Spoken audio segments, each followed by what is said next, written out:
नमस्कार, जय हिंद, वंदे मातरम। एक बार फिर से आपका बहुत बहुत स्वागत है हमारे YouTube चैनल के अंदर।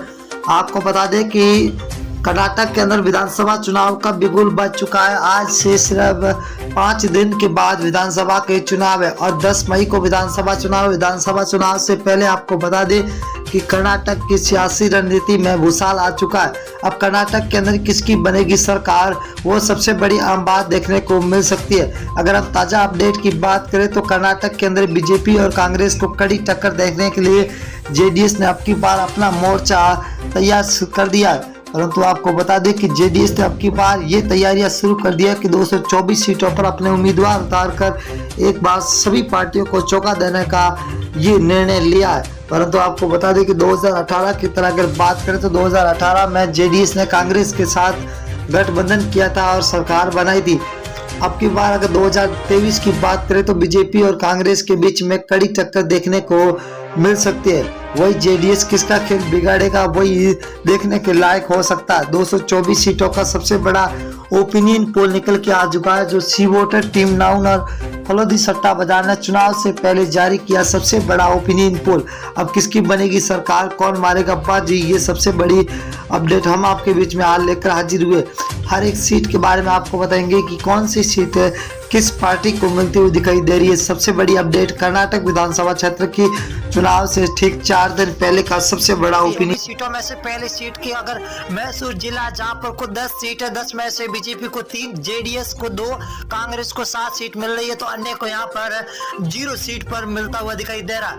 अगर हम बांगलकोट की बात करें तो कुल 7 सीटें, जहां बीजेपी को 2, जेडीएस को 1, कांग्रेस को 3 और अन्य के खाते में 1 सीट जाती हुई दिखाई दे रही है। बेल्लारी की बात करें, बेल्लारी जिले के अंदर 9 सीट है, 9 में से बीजेपी को 3, जेडीएस को 2, कांग्रेस को 4, यहाँ पर अन्य को 0 सीट मिलती हुई दिखाई दे रही है। अगर हम धारवाड़ की बात करें तो कुल 7 सीट है, 7 में से बीजेपी को 3, जेडीएस को 1, कांग्रेस को 2 सीट, यहाँ पर अन्य का खाता खोलता हुआ दिखाई दे रहा, अन्य को 1 सीट मिलती हुई दिखाई दे रही है। अगर हम कोलार जिले की बात करें तो कुल 5 सीट है, 5 में से बीजेपी को 2, जेडीएस को 0, कांग्रेस यहाँ पर 3 पर है, तो यहाँ पर अन्य को 0 सीट मिलती हुई दिखाई दे रही है। उत्तर कन्नड़ की बात करें तो कुल 6 सीट है, 6 में से बीजेपी को 2, जेडीएस 0 पर है, तो कांग्रेस यहाँ पर 4 सीटों पर सबसे आगे चलती हुई दिखाई दे रही है। अगर हम बात करें कर्नाटक के 224 में से चित्रकूट है, जहां पर कुल 6 सीटें, बीजेपी को 2, जेडीएस को 1, कांग्रेस को यहाँ पर 3 सीटें मिलती हुई दिखाई दे रही है। यहाँ पर जेडीएस का खाता खुलता हुआ दिखाई दे रहा है। तो अगला जिला है हसन के अंदर कुल 7 सीटें, 7 में से बीजेपी को 3, जेडीएस को 1, तो कांग्रेस यहाँ पर 3 सीटों पर है, तो अन्य को खाते में 0 सीट जाती हुई दिखाई दे रही है। अगली विधानसभा है बीवीएम पश्चिमी दक्षिण, जहां पर कुल 8 सीटें हैं, 8 में से बीजेपी को 3, जेडीएस 0 पर है, तो कांग्रेस 4 सीट पर, अन्य को खाते में 1 सीट जाती हुई दिखाई दे रही है। बीवीएमपी मध्य, जहां पर कुल 8 सीटें, 8 में से बीजेपी को 2, जेडीएस को 1, कांग्रेस को 4 सीटें मिलती हुई दिखाई दे रही है। यहाँ पर बीजेपी और कांग्रेस बीच में सीधी टक्कर होती हुई दिखाई दे रही है। अगर हम रायपुर की बात करें तो कुल 7 सीटें, 7 में से बीजेपी को 1, जेडीएस को 1, यहाँ पर कांग्रेस को 5 सीटें मिलती हुई दिखाई दे रही है। कांग्रेस का पलड़ा भारी होता हुआ दिखाई दे रहा है। अगली जिले की बात करें बंगलोर हर्बन है, कुल 7 सीटें, 7 में से बीजेपी को 2, जेडीएस को 1, तो कांग्रेस के खाते में 4 सीटें जाती हुई दिखाई दे रही है, तो अन्य के खाते में 0। तुमकुर के अंदर 10 सीट है, 10 में से बीजेपी को 3, जेडीएस को 2, तो कांग्रेस यहाँ पर 6 सीटों के साथ सबसे आगे सरकार अब की बार बनती हुई दिखाई दे रही है। दामनगेरे की बात करें तो दामनगेरे के अंदर है कुल 8 सीटें, 8 में से बीजेपी को 2, जेडीएस को 2 और कांग्रेस के खाते में 4 सीटें जाती हुई दिखाई दे रही है।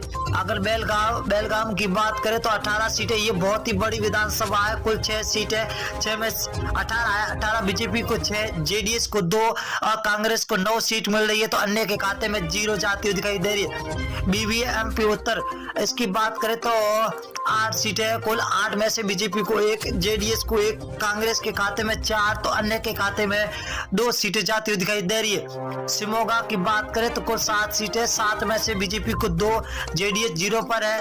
तो यहाँ पर कांग्रेस का 5 सीटों के साथ सबसे आगे चलना यहाँ पर बताया जा रहा है। अगली विधानसभा की बात करें तो बीजापुर जिला है, जहां पर कुल 8 सीटें, बीजेपी को 4, जेडीएस को 1, कांग्रेस के खाते में 3 सीटें जा रही है, तो अन्य को 0 सीट मिलती हुई दिखाई दे रही है। अगले जिले की बात करें तो मंडुया है, मंडुया के अंदर है 7 सीटें, 7 में से बीजेपी को 1, जेडीएस को 1, बीच कांग्रेस के खाते में 5 सीटें जाती हुई दिखाई दे रही है। तो कर्नाटक के अंदर है बीजेपी और कांग्रेस के बीच में सीधी टक्कर। हावेरी की बात करें तो हावेरी जिले के अंदर कुल 6 सीटें, 6 में से बीजेपी को 1, जेडीएस को 1, तो कांग्रेस के खाते में 4 सीट जाती हुई दिखाई दे रही है। बिंदरी की बात करें तो बिंदरी के अंदर 6 सीटें, 6 में से बीजेपी को 1, जेडीएस 0 पर है, तो कांग्रेस 5 सीटों के साथ सबसे आगे चलती हुई दिखाई दे रही है। गुलबर्गा की बात करें तो गुलबर्गा जिले के अंदर 9 विधानसभा, जहां बीजेपी को 4, जेडीएस को 2, कांग्रेस को 2 सीटें मिलती हुई दिखाई दे रही है।